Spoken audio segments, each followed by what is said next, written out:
పాలంచ పట్టణ ప్రజలకు నమస్కారాలు. మన పాలంచ పట్టణానికి గత 24 సంవత్సరాలుగా ఎన్నికలు లేకపోవడం విషయం మనందరికీ తెలిసిందే. ఈ పాలంచ మున్సిపాలిటీకి గత 24 సంవత్సరాలుగా ఎన్నికలు లేకపోవడంతో మంచినీటి సమస్య, పారిశుద్ధ్యం, వీధి లైట్లు, డ్రైనేజీ, రోడ్లు తదితర సమస్యల్ని విన్నవించుకోవడానికి మనకు పాలకవర్గం లేకపోవడం అనేది చాలా విచారకరం. ఈ 24 సంవత్సరాల కాలం అధికారుల పాలనలోనే మన పట్టణవాసులు మగ్గుతుండడం జరుగుతుంది. అధికారుల నిర్లక్ష్యం, అవినీతి, నిధుల దుర్వినియోగం తోటి ప్రజాస్వామ్య పాలన లేకుండా పోయింది. గత ప్రభుత్వం ఏజెన్సీ వివాదాలను దృష్టిలో పెట్టుకొని మున్సిపాలిటీగా అప్గ్రేడ్ చేసే సందర్భంగా రాజ్యాంగాన్ని, చట్టాలని, ప్రజల మనోభావాల్ని దృష్టిలో పెట్టుకొని మున్సిపాలిటీగా అప్గ్రేడ్ చేసి ఉండాల్సి ఉండే.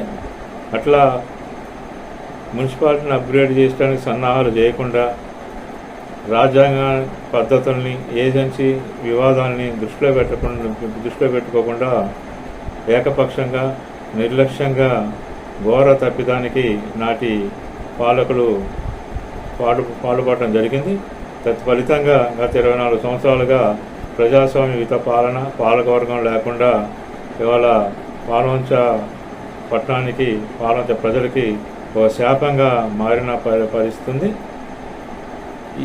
ఈ ఘోర తప్పిదాన్ని సరిచేసుకొని ప్రజాస్వామ్యయుతంగా ఎన్నికలు నిర్వహించవలసిన బాధ్యత ఇప్పటి ప్రభుత్వానికి కూడా ఉంది.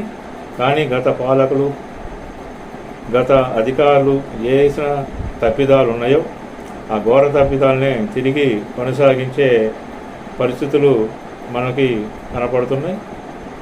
ఇటీవల కాలంలో పాల్వంచ పరిసర ప్రాంతాలను, గ్రామాలని, కొత్తగూడెం పరిసర ప్రాంతాలని, గ్రామాలని కలిపి కార్పొరేషన్ చేస్తామని చెప్పేసి అధికారులు, ప్రజాప్రతినిధులు హడావిడి చేస్తున్న పరిస్థితి కనపడుతుంది. నేను ప్రభుత్వానికి, అధికారులకి, ప్రజాప్రతినిధులకి విజ్ఞప్తి చేయదలుచుకున్న అంశం ఏంటంటే, గత పాలకులు ఏ అయితే రాజ్యాంగాన్ని, చట్టాలని, ఏజెన్సీ వివాదాన్ని, ప్రజల మనోభావాన్ని పరిగణనలో తీసుకోకుండా వ్యవహరించిన ఫలితంగా ఏ అయితే వాళ్ళ పాలంచ పట్టణ ప్రజలు అనుభవిస్తున్నారో అట్లాంటి అనుభవం మన కళ్ళ ముందుంది. అటు అనుభవాన్ని దృష్టిలో పెట్టుకోవాలి.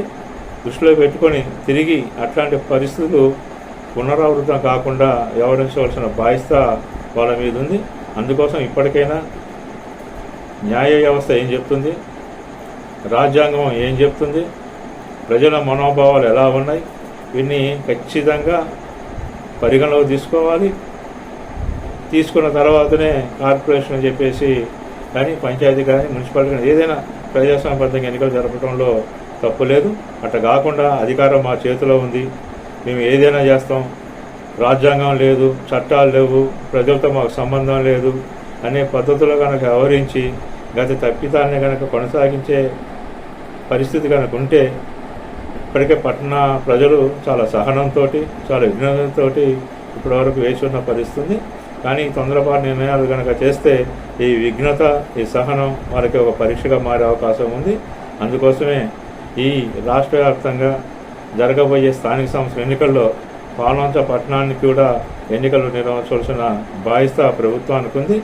ఎన్నికలు నిర్వహించాలన్నప్పుడు మనం చెప్పుకుంటున్నట్టు ఖచ్చితంగా రాజ్యాంగం ఏం చెప్తుంది, చట్టాలు ఏం చెప్తున్నాయి, ప్రజల మనోభావాలు ఎట్లున్నాయి, ప్రజాభిప్రాయ సేకరణకి ఏం చేయాలి, ఇవన్నీ ఆలోచించి ఈ పాలంచ పట్టణానికి పంచాయతీ ఎన్నికలు నిర్వహించడమా, మున్సిపాలిటీ ఎన్నికలు నిర్వహించడమా, కార్పొరేషన్ ఎన్నికలు నిర్వహించడం అనేది నిర్ణయించాలి తప్ప ఇవి ఒకళ్ళు నిర్ణయాలు చేయటం, మిగతా వాళ్ళు కోర్టుకు పోవటం, ఈ పద్ధతుల్లో ఎన్నికలని అపహాస్యం చేస్తూ, ప్రజాస్వామ్యాన్ని అపహాస్యం చేస్తూ, ప్రజలని అపహాస్యం చేసే పద్ధతిని స్వస్తి పలకాలి.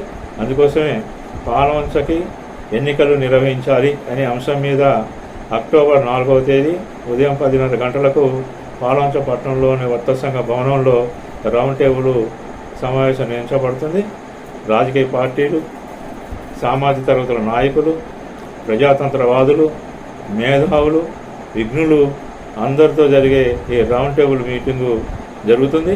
అందుకోసం మిమ్మల్ని ఈ రౌండ్ టేబుల్ మీటింగ్కి ఆహ్వానించడం జరుగుతుంది. అందుకోసం మీరు తప్పనిసరిగా ఈ రౌండ్ టేబుల్ మీటింగ్లో మీరందరూ పాల్గొనాలని మా విజ్ఞప్తి. పాల్గొని భవిష్యత్ కార్యాచరణని ఈ రౌండ్ టేబుల్ మీటింగ్లో రూపొందించుకొని ఎన్నికల సాధన కోసం మనందరం కృషి చేయాలి. అది మనందరి భావిస్తాం.